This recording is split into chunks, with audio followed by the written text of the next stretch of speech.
Nurit Davidi, welcome to the Dayna show. Thank you very much for making time to come see me. I'm very happy to be here with you. So I felt like this tzorech of making people a little happier, giving them a little distraction, and meeting sometimes ke'ev and really working through it, with people. And I think that's the way that you deal with it, Anyway, welcome to the Dayna show. Thank you very much. I know that you said your husband's the busiest man in the world, but you're probably the second busiest as the mayoress of Sderot. Yes. In English they say mayoress. Yes. Yes, we are very busy because if we're going to sit together in the same house, we have to do something. You're a mother of 7 children. 7 children. You're minahelet of the Opana. Yes. And you're also the wife of the mayor of Sderot. I have lots of hats on my head. Yes. But in here, this is Ulpanat Amit Oria Be'er Sheva. I was a student. And when I came here, my parents came from Morocco. And they accept me. Not every Ulpana wanted to have me. Really? And this Ulpana of Amit network is really about Klal Israel, is about Torat Chaim, is about Mitzui and Mitzuyanut. And no matter how you came to this school, you will be the best. And I keep doing it. And it shows. Yes. And it shows. I was going to ask you where you're from originally. Were you born in Beersheba? In Beersheba, yes. Yeah. I was born in 1973 at Yom Kippur War. Oh, wow. And in the 7th of October, Alon was about to celebrate in Kavbet Tishrei his 50th birthday. And instead of having him a birthday, he got this really storm, the day of the big storm that Israel has known since she was established. Yep. I want to get to all of that. There's a lot of juicy things that I want to talk about with you, but I want to talk about your reka in this country, what your talich was, the schools that you went to, the education that you had. When I came here, there was this great principal that has passed away months ago. His name was Michael Benson. Okay. And he was the principal of Miriam Peretz, this great lady. She and I are having almost the same story. My brother was killed in the army in the day of the Yom HaZikaron of Chalalei Tzahal. So, and my parents was in the Ma'abarot when in the 50s. And, like the daughter that grew up in a place where there are immigrants, it was very hard for me to succeed. And in this school, my principal, the late Michael Benson, because of him, I made it. For example, I wanted to go to Poland for the journey of our Jewish people, the Holocaust. In the 11th grade? Yes. I didn't have the money. So he said, what are you going to do in the summer? I said, I don't know. So he came. He said, come in the summer, do some work, and we're going to give you this journey. Wow. And today I'm doing it the same. I have immigrants from Ethiopia. They want to go to Poland. I told them, what are you going to do in the summer? They said, I don't know. Come to work, and we're going to help you going to the Holocaust journey in Poland. I remember my boys went. And I remember it was very expensive also. And I remember they felt a lot of pressure to go. And now that I look back, it was such an important trip. It really should be sponsored even by the government that the kids should go right before going into the army. It's important. The education minister gave a little help, but it's not enough. This is the most meaningful for a Jewish woman to see this journey and to come back to Israel and to understand why we are here, the big why. So my story is that I was as well in Beersheba at 1973 at Yom Kippur. And since then till today, Alon and I decided to be in a big mission. So there's one big davening or prayer or ask for Kadosh Baruch Hu, I always tell him, Kadosh Baruch Hu, I am doing a lot of things for the people of Israel, for our girls. Please take care of my children. And I think that this big ask from Hashem was in the 7th of October at 6:30. In my house, there was lots of guests, Simchat Torah, my mother-in-law, my son has got married. The first time the bride came to Chag Simchat Torah, my sister has her husband and 2 babies and my 7 kids. Everybody in one house, and there was a big bomb. Chutz mizeh, besides the fact that there are azakot, there were terrorists in Sderot. Right. So at 6:30 in the morning, when you were hearing all this, did you know what was going on around you? It was Shabbat. It was the holiday, Shabbat. Yeah. We don't use the phone or anything. And at 6:45, the Rav Shatz of the Sderot told Alon, come, we have to go. He didn't say what, he didn't say why, and Alon just went. And then no panic, no everyone stay safe, nobody go into the mamadi. Qassam missiles, we used to it. There's times of Qassam missiles. Yeah. But then it came over and over and over. So I told my children, something else is going on. And then we start hearing shots of guns. And that was very weird. And then my neighbor knew that I'm a religious woman, so he started calling me, wait, come over. So I told him, Sharon, what's going on? And then he said, there's no police station in Sderot. I told him, there's no way. Call to the police, do 100 in the phone.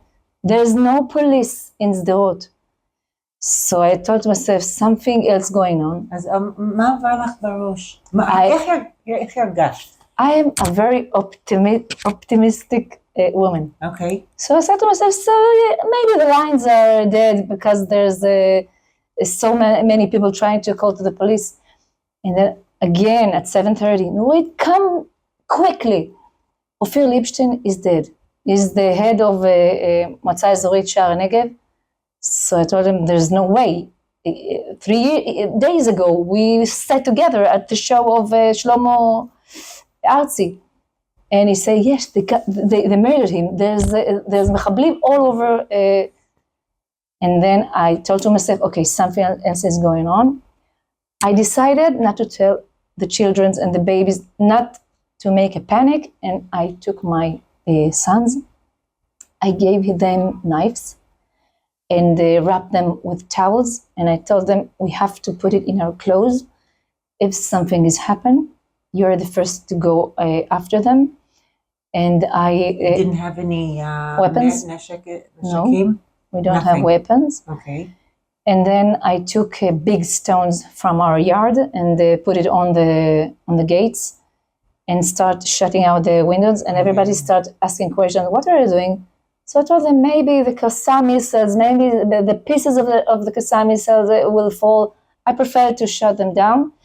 And they start to be suspicious. And then my big girls, my daughter came to me and she said, Mom, you're not responsible.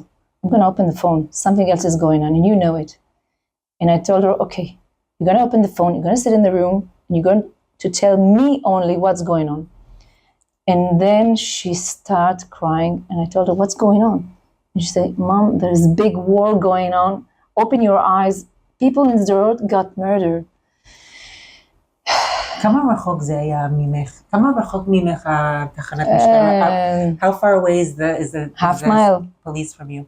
500 meters, Okay. 500 meters from our house. We heard everything. And then I saw a white car driving fast with green clothes.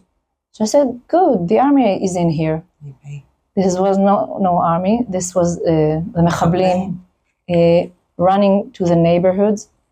And they keep firing the streets. And then names start coming over. Mom, Kobe Bryant is killed.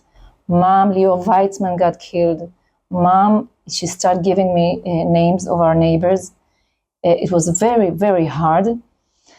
And then I start breathing I remember once your father, Izzy Kaplan, Zichrono Livracha, we were sitting at Friday night eating the Shabbat meal, and there was alarm start, and I jumped over the babies and took them to the shelter. And your father went in Toronto and write an article, "The Superwoman." we went into Cheder Kosher. How do you say it in English? Gym. We went to the gym for 20 years, unfortunately. You put a group of Golani and my children's, they're going to run faster to the shelter.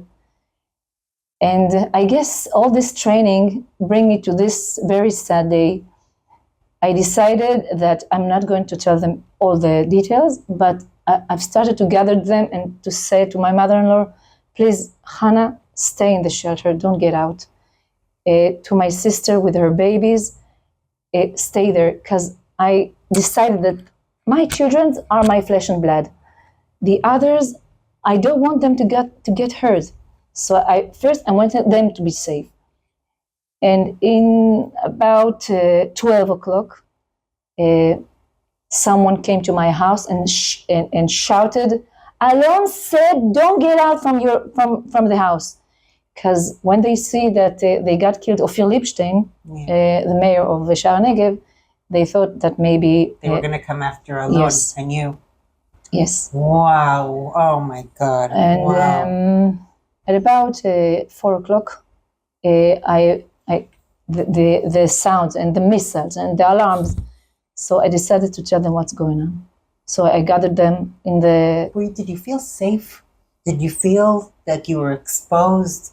Were you afraid that someone was going to come to your door? Like, what was going on outside of your house at the time? Was anyone walking around? Were there mechablim? The streets were empty. There was just one man outside my window. It was the neighbor. They gave him shachpatz. They gave him a kasdan. A vest and a helmet, yeah. A vest and helmet. And every time someone popped his head out of the window, he started shouting, get into the house.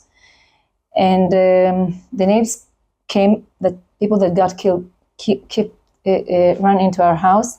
And then I gathered everybody and I started to tell them there's a war going on. Lots of people got killed and we have to be strong. We can't get out of the city. And we have to be strong until we'll get a news that we can get out. My sister, everybody started crying. And I asked them to be strong because I need their koach, their courage. And then when the Shabbat went out, Alon came, he was white. He was so white. And he had a dark screen, yes? Yeah. And he started talking to my ears very, very, very hard things about women's and whatever he got in this city and all around Israel. And he said there's going to be a big war. You have to get out from Sderot. And I told him, I'm not going anywhere. I'm going to stay here. Just take care for the babies and for my mother-in-law and for my bride, my new bride. And I told her, listen, Efrat, to my bride, it's not every time like this. Really, to tell. Where's she from? Be'er Sheva. Oh, okay. Okay. So at the night, everybody, we went to the shelter. We slept above each other.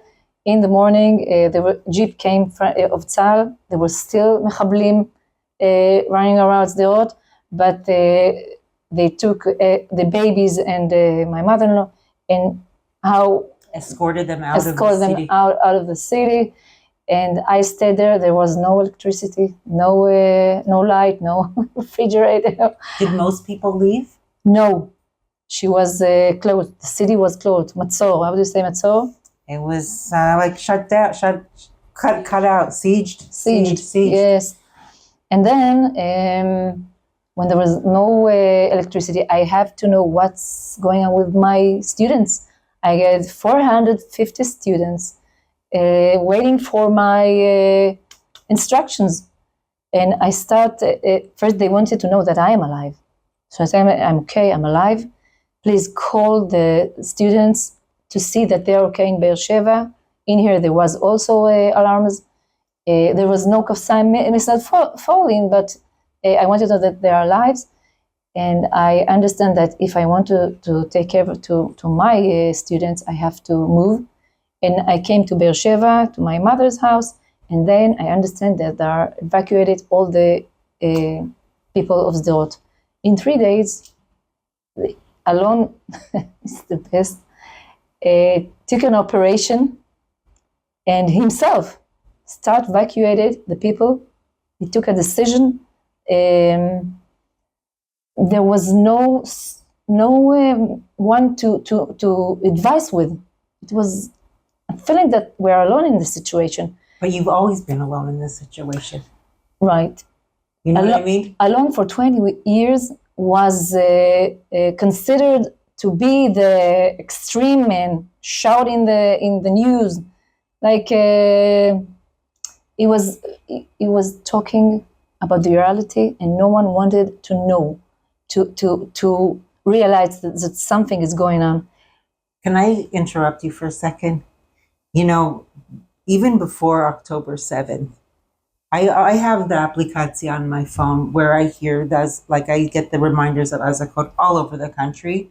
And this is not because of the war, it's way before the war. Right. I want to know, and people ask me, what do you care if there's an Azakah in Sderot? What do you care if there's because the country, we're like one person. If they get a bomb there, it's like it's happening to us. We're not separate from them. It's happening to us at the same time. Why doesn't the government feel that way? Why are they selling Sderot short? Why are they letting Sderot be the guinea pig all the time? After the first azaka ever, it should have been finished.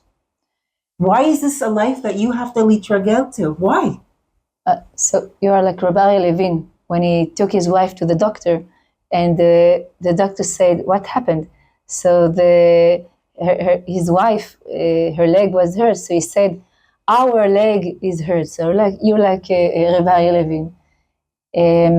אבל זה ממש ככה. I think there was a concept, there was a thinking that there was a concept that we are strong. It's like in Yom Kippur War. We are strong. We can, if there will be something there, one mechabel, two mechabel, they didn't thought that those terrorists, that they're like, I don't know, it's not really a big organized army. So they didn't. You really think the government was? We knew. I think everybody knew, and אפילו יותר מזה. I don't know if you have the answer to this question. I haven't had the guts to ask anybody really, but the Nova Party in Reim, היה להם אישור להיות שם המשטרה, they had a consent to be there from the police. And I remember, I mentioned this on another podcast, my son was serving in Kisufim. And I went to visit him a few times. This was before the October 7th. You feel the roa in the air. It's like those movies where it's like, the scenery is like shaking. It looks like something's melting in the scenery. You feel how evil it is. And they even did a tour of the tunnels underneath for the parents. And I was like, what are they doing? This place is pure evil. How could I feel that? And the government doesn't. You know, for 20 years, when there was operations, and some ministers came to our house and said, wow, lots of operations. I told them there's no operation. There's big war going on. And once you don't stop those dripping of Qassam missiles, it will bring the big war. It was the big sentence that every time there was something, those little operations, we told them the big war will come. So we saw everything, we said everything, But I guess we so took ourselves those credits that were so strong, and we didn't wanted to see it because, once Rabin was a prime minister, he said once to Porush, to Rabbi Porush, he told him, why you're giving the kever of Rachel to the Palestinians? He said, the people of Israel don't want no more war. They want peace. But once you're doing war, you're doing peace with someone that wants war, it's just from your side. So you have to, in the end of the day, you're gonna end up with war. And this is what happened. Just like human nature, when you don't make gvulot, and I'm not talking about physical gvulot, I'm talking about gvulot of what you allow to happen and what you don't, that's when things turn into chaos. And that's what happens here. Right. The first Qassam that came into Sderot should have been the last one. Right. It should have been the last one. And the balloons fire, and everything there was so many lights, red lights, but I can't explain that. But it was every Ramatkal, how do you say Ramatkal? I don't remember the word, but I know what a Ramatkal is. Eisenkot. Yeah. And every one of them that's sitting in the Knesset. It doesn't matter if it's the coalition of the every one of them was there. They made those operations. Mm-hmm. Every one of them, Benny Gantz, Eisenkot, every one of them was part of these conceptions for 20 years. And they can't sit in this Knesset and said, now against Netanyahu, because everybody had to do with this. Now, Alon was considered to be the extreme man that took always, like everybody said, it's Kitzoni. But now everybody knows that he is the main, the matun, is the most...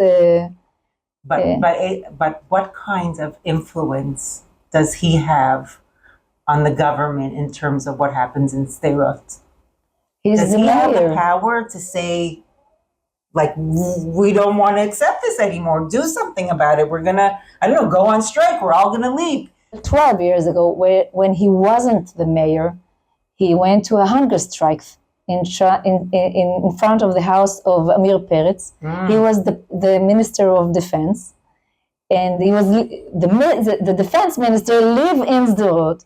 Missiles are falling in Sderot, and Alon had a strike, a hunger, and he said, I'm not going to eat until you're going to get into an operation. And nothing helped. What do you think the long-term solution is? I'll tell you something. I'm not considerable to be the left side of the political. Let's start off by this. I'm not political at all. Like, I don't even know whose names are on the Kalfi. I don't know. I'm a people person. I'm not political. So you don't have to worry about that. It will end up at a table with chairs and at shalom. It will end up like this. But in order to bring shalom, you have to do a war. I'm sorry for talking like this. But if there won't be clear boundaries and laws and things that are Amanat Geneva. How do you say Amanat? The convention. Convention of Geneva. Yeah. They don't respect this convention. You see what they're doing with our prisoners, our captives. You don't have an equal someone to talk to about shalom. So right now we have to be in a war. We can't get out of there. We have to be in there. Our eyes, our ears, our legs, our hearts have to be in there in order that I will not be the soldier that I've been for 20 years. I want to be a citizen. Right now I am the soldier. Mm-hmm. I want to show you something that fell in here in our yard, okay? Okay. This is a piece of a missile that fell in here. Now I'm not in Sderot. I'm in Be'er Sheva, in the main how to say metropolitan of the south. So this is all over Israel. This is not about a small village called Sderot. No. What we didn't finish in this small village has turned up to be all over the country, in the north, in the south, in the center of Israel. We are a small little country, round up with 6 countries that wants to eat us. It's crazy. We can't be naive or to be thinking that we are the strongest. No, always to think that every minute there's going to be someone that kills us. This is our, I don't know, destiny. This is our nisayon. I don't know what is it, but we can't be sha'ananim. We have to be sha'ananim. Laid back. Laid back. I remember my dad, I mentioned this before, but my father, when I used to complain to him how I was having such a hard time living here, in the beginning it was really hard for me. And he's talked about how we have to earn living in Israel. That Israel comes with problems, and you not everyone is zochet to live here. You have to go through all of these issues to merit the gift of having Israel. And I think that really speaks to me, especially now, because I feel like I felt in the last few years, we're not zochet. We have a lot of things to litaken in this country before we are zochet to have this country. Can you relate to that a little bit? I mean, I'm not. Izzy was a prophet. He was a Navi. Yeah. He saw things. So his legs was on the land and his head was in the sky. He was so realistic, and I remember for every night at 1 or 2 o'clock, he was calling Alon before he was a mayor. It's like he was saying, "This is the man that's gonna help this city in his hard time." Alon in 3 days took his people to 100 hotels, took care of them, to the cat in this room, and it's 36,000 citizens in 100 hotels to open them schools, to everyone, to give him his best time in this hard time. And Izzy made it happen, because Izzy every night at 2 o'clock was called from Toronto to Alon, and Alon woke me up. How do I say? So I was the tutor in Israel, and he was the tutor Why in was he calling him? I think he is a prophet. He is a Navi. He's so... Was Alon annoyed that he called him and woke him up in the middle of it? He liked it? No. I remember when your father got sick, Alon said, for 2 weeks, Izzy didn't call me. Something has happened. And then we find out that he got the machala, unfortunately. Do you remember the first time you met my father? I should tell the podcast family, my viewers, that we've known each other for a really long time, and the connection that we have is that we're both sort of children of Izzy Kaplan, because your husband Alon considered him like a father, and my father considered him like a son. So it's like we've been in touch for a long time before he became the mayor. Do you remember the first time you met my dad? I'm going to tell you a story. Alon's father passed away when he was really young from cancer. And Izzy came in this time, and he was like his father. I remember that there was Qassam missile falling in Sderot, and then Izzy told him, come to Canada. We're going to do some work to make the hasbara. And he came to Canada. It was frozen in there. Alon came from the hot city. He bought him coat and shoes, and like a father making warm, he came back to Israel. He said, Izzy took after me like a father. I came then without nothing, but he gave him something that every student here, I'm telling him the story about Izzy Kaplan. Without English, you can't get along in the world. I'm not talking just about Israel, in the whole world. In computers, ordinance, you have to have English. You can't be good. You have to be the best. That's what I'm telling to my students, and I'm telling the story about Alon Davidi. He didn't know a word in English. How is his English now? You don't know. He can interview. He can do everything. He can raise money. He gives a lot of help when he have this ability to talk, and he didn't know a word in English. And Izzy gave him the confidence to speak English fluently. So he's got lots of zchuyot. Did you, when you met Alon, did you know that he had this shifa to go into the politics, to be a mayor? 1 week before we got married, we had a contract.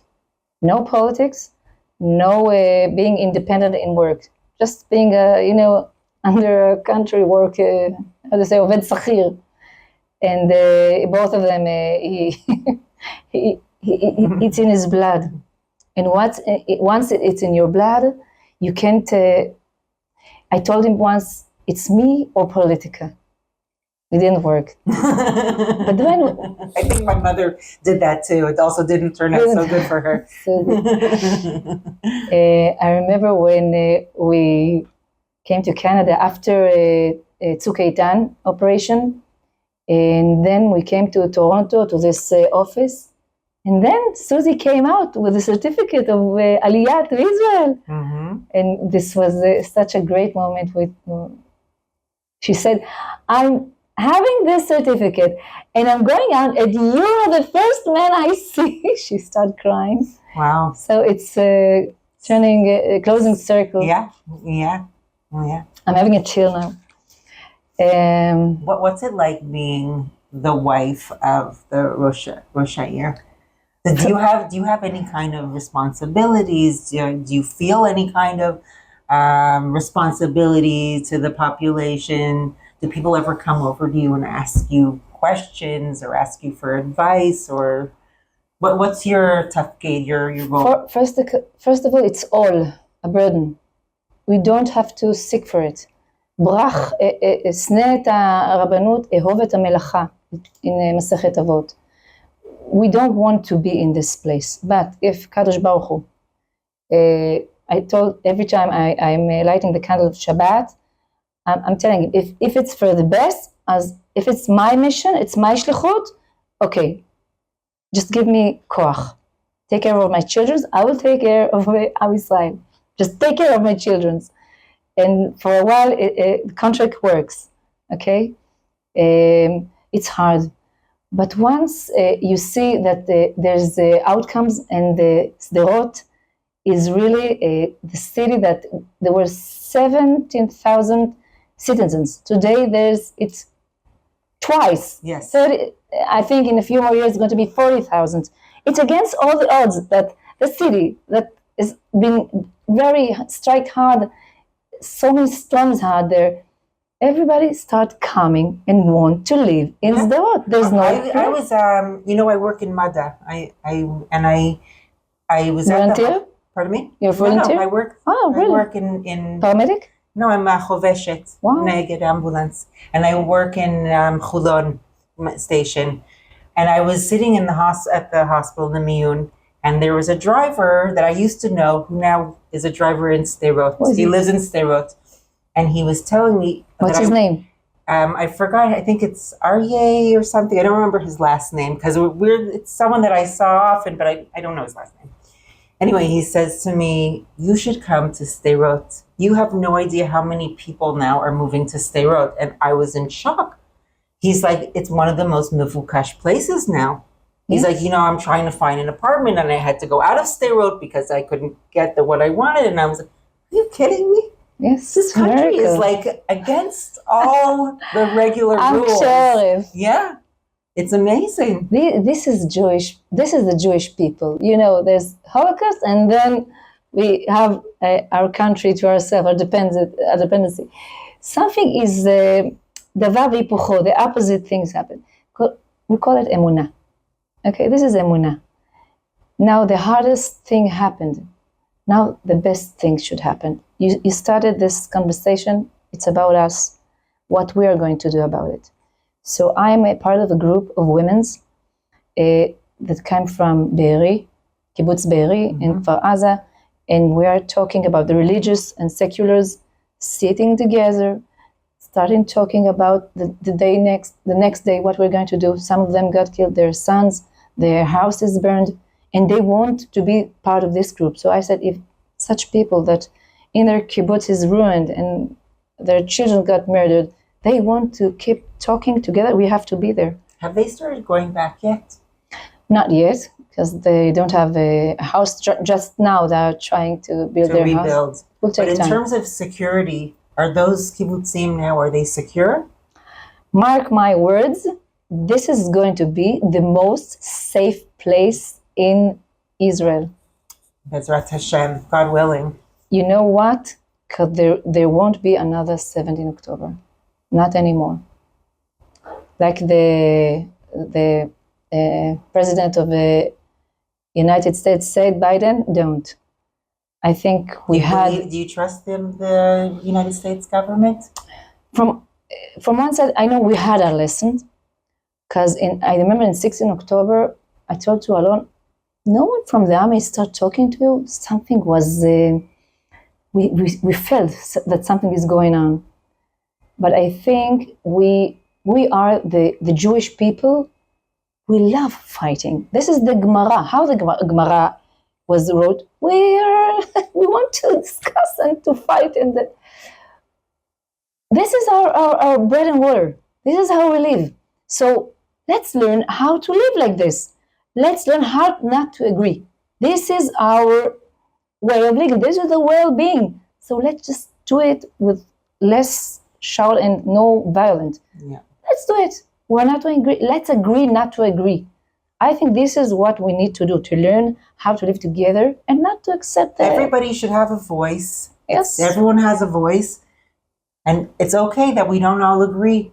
But I think at least now everyone feels like we're united in our enemy. Our enemy has unfortunately united us. Not yet. We're not united yet. Not, but more than we were. Yes. I have friends that I know who were very left, and now they very much regret how they felt. But I wanted to ask you, are you following what happens in the United States and American politics? I'm having I know you have so conflict. much on your plate, but I'm in a conflict because she's a woman, and I want a woman to be a president. And she's an immigrant, I think. So I am an immigrant. My parents came from Morocco. So in my heart, in a way, I want her to, but she's a Democrat. And you know, I forgot his name, no? Biden? No, Biden. What's his name? The Republican. Oh, that's Trump. Trump. Yeah. How can you forget Trump? When we came to see to Canada, and we met your mother, we started in New York, and it was in 2014. 14, yeah. Yes, and Alon said, I'm going to meet Trump. He wasn't the president. You want to come with me? No. I said, I want to go on the streets. Well, you had a meeting with him? We met him, yes. Yeah, okay. But he wasn't the president yet. I think he's not afraid, Trump. And he said always, if I was the president, nothing would have happened to Israel. I don't know. So I want him to win, but I want her to win. So I think they both will be good for Israel. But I don't know. Do you think they're both good for Israel? Yes. Do you think we need America? We have to have America for our side. You don't think there's any way that we could become independent and make our own decisions for ourselves? Our decisions, yes, but we don't have enough supply. Do you think that America is 100%? We don't have enough ammunition. We have to say it. Yeah. There's no ammunition. Do you think America is 100% on our side? I don't know. I'm very confused. And sometimes I think maybe this conflict, they wanted this to stay this way. It gives them, I don't know what. We met someone, a very important man, I can't say his name, I'm sorry, that says, don't mark my words, don't quote me, but the situation that once they shoot them their missiles and once you again, it gives America, they wanted this to be like that. They don't really want this whole area to be in peace. I don't know. It's good for the conflict is good for them. Yes. Maybe because of the weapons, I don't know. I look at the politics, especially in the United States, as a circus.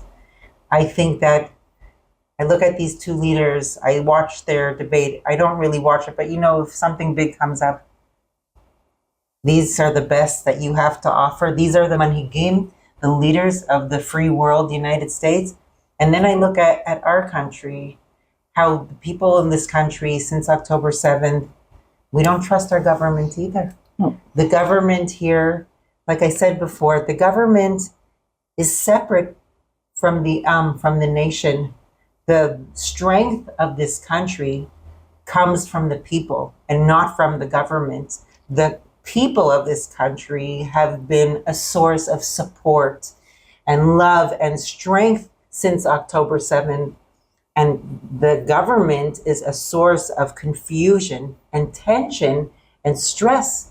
So my question to you is, what would the perfect manhig of Israel look like to you? What would some of the qualities of that man, what would he have?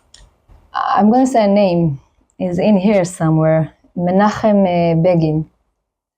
Menachem Begin was a rhetorician. He knew how to speak to the people. He knew how not to be afraid, what to say and what not to say. He have a way. He knew what to do with the poor people. He knew what to do with the strong people. He knew how to be to give everybody to give them what they really need. He in 1977, when there was a mahapach and the Likud came to the Shilton, he gave them things that it's I would say shivyon izdanuyot. That's what he did. Equal rights. That's what they do. Equal opportunities. Equal opportunities, right?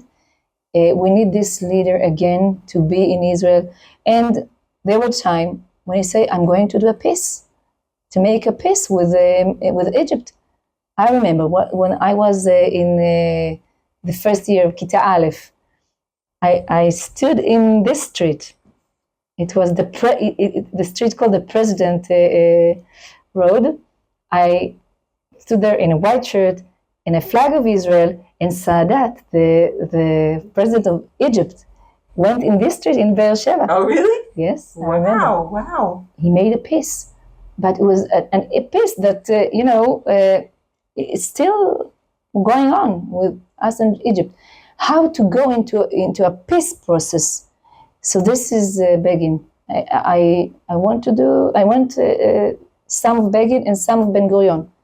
So that when he said something, he do it. He said, "Come to the Negev and live there." He went to the Negev and lived there. A very plain leader, a very modest leader, in a tzrif, in a plain house, and came every morning with the sheep and do the simple works, and very modest men. Those people we need. Do you think that there's anyone that's close in the government now? For meanwhile, I think that Benjamin Netanyahu, he keeps fighting, and he's not. There are people that say stop the war. I think we should keep fighting, because once he put down the guns, my house is in front of Gaza. It's so near Gaza, so I don't know what to do. Have you ever thought about leaving? Is it ever too much for you? How can you get used to that kind of a life? I'll say something very sad. I don't know, for 20 years, for a generation I live there. I start get used to it. It's very sad what I'm saying. You can get used to things? Yes, I guess yes. It's very hard. I remember when I went when we evacuated to Jerusalem, so every 5 in the morning I woke up to come to Beersheba to take care for the students. And then in the middle I start seeing missiles in Modi'in and in Netun, and then I stopped and started shouting to Kadosh Baruch Hu, I don't want this reality. I don't want to be a hero. I want to be bored. I want to sit, look at the sky, What am I going to do? I think everybody in Israel, to a certain level, feels that way too. But I think that HaKadosh Baruch Hu said to himself, I'm going to bring you and me in this time, in these years, because I'm going to give you nuts, but I'm going to give you teeth for those nuts. So I said to myself, Kadosh Baruch Hu, there's no challenge you are putting in here that I wouldn't have the koach, the strength to deal with it. So I'm counting on you. You give me challenges, give me the power. So we're talking every day. I talk to him. Not always from the Siddur, from the words. Sometimes I'm talking to him like in WhatsApp, Do you ever get an answer? Sometimes, yes. Yeah? In different forms, yes. in different ways. Yes. A final question that I have for you. After this year, since October 7th, is there anything new that you've learned either about yourself or about your community, your family, something new, a chidush that you have, that you've learned from this year that's passed? First, I want to say that I've studied that I'm so strong to be weak. Okay? That I can cry. I have so many powers to be weak and to say today I don't have koach, I don't have strength. Today I'm gonna cry because I know how to be strong. So you can cry, you can be weak, you can lay down because there's always something. So in this year, I gave to myself sometimes in places to lay down. This is something that in the last 20 years, I was always strong with. And just in this year, I started to rest. It's very beautiful. Yes. It is a big strength to be able to give yourself an opportunity to be weak. And I think a lot of people need to hear that. I think a lot of people feel that they have to be strong during this time. And it's okay to... Yeah. I'm getting so emotional. I mean, it's just been such a difficult year for everybody. Yes. But I want to thank you for making the time. And I hope that we get to see each other more often. And we'll come to visit you in Sderot. And Bezrat Hashem, I wish that your father look at this time and is so proud of you. Well, thank you. Thank you very much. Yeah, his memory gives me a lot of strength. And you're so much like him in your face and the way you talk. Oh, wow. What a compliment. Thank you. You are the woman version of Izzy Kaplan. Why, halavai. I say to myself, I told you what I do for my profession. Thank God I've been given a gift. I've been given a gift of strength, physical strength, and also mental strength. And I can at least spoke people's problems, and I can feel people's problems. And I also have the netiyah to want to help. This is Izzy Kaplan. Yeah, it's something it's in my DNA. It's not something like I'm a great person or anything. I see someone who has an issue and I really want to help. So I hope that I'll find my path to help a lot of people and to bring That's up your heritage. Yeah. I hope so. What happened to the store of the Judaica? So the original manager took it over, bought the business from my mother. She sold it, and they just closed it recently, Sophie. Okay. But they kept it alive for several years. In order to go to the sea, you have to leave the shore. So now you're in Israel. That's all. We don't need the store anymore. Listen, I tell my kids that when my grandparents after the Holocaust moved to Canada, it was a very hard life. Being an immigrant is hard. But for my parents, it was easier. And for us, we didn't even know anything about immigrants. We didn't know anything. So I feel like I come to Israel. My life is challenging. I'm not a native here. It's going to take me. But for my kids, the life will be easier. Right. And I'm putting my roots down, not for now, but for the future. This is where I want us to be. And my father always said to us, Chutz La'aretz, Toronto is just temporary. This is not where we're ending up. We're ending up here. So don't get too used to it. This is not where we're staying. Okay. And that's what happened. Bezrat Hashem. So he's going to live in Israel, in Sderot soon. Who, me? One of you. I wouldn't be surprised. I really wouldn't be surprised. I would have no problem with living in this area. Bezrat Hashem. Bezrat Hashem. Please send my warmest regards to Alon. I will. Yeah. Thank you very much. And your whole much. family. I pray for your safety, and Amen. we should dance at many smachot together. Amen. Yeah. Thank you very much. Thank you.